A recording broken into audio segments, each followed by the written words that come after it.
ஒரு காட்டில் ஒரு பெரிய ஆலமரம் இருந்தது. அந்த மரம் தன் வலிமையைக் கண்டு மிகவும் பெருமைப்பட்டது. அதன் அருகே ஒரு சிறிய நாணல் புல் வளர்ந்திருந்தது. ஒருமுறை பலமான காற்று வீசியபோது ஆலமரம் நிமிர்ந்து நின்றது. அது நாணலை பார்த்து, "நீ எவ்வளவு பலவீனமாக இருக்கிறாய்! காற்று அடித்தவுடன் வளைந்து விடுகிறாய். என்னை பார், எவ்வளவு உறுதியாக நிற்கிறேன்!" என்று கேலி செய்தது.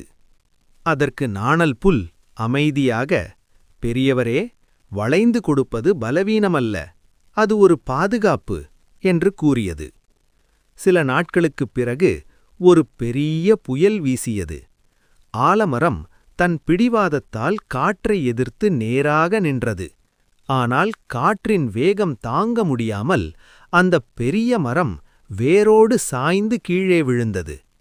ஆனால் சிறிய நாணல் புல் காற்று வீசிய திசையெல்லாம் வளைந்து கொடுத்து புயல் நின்றவுடன் மீண்டும் நேராக நின்றது.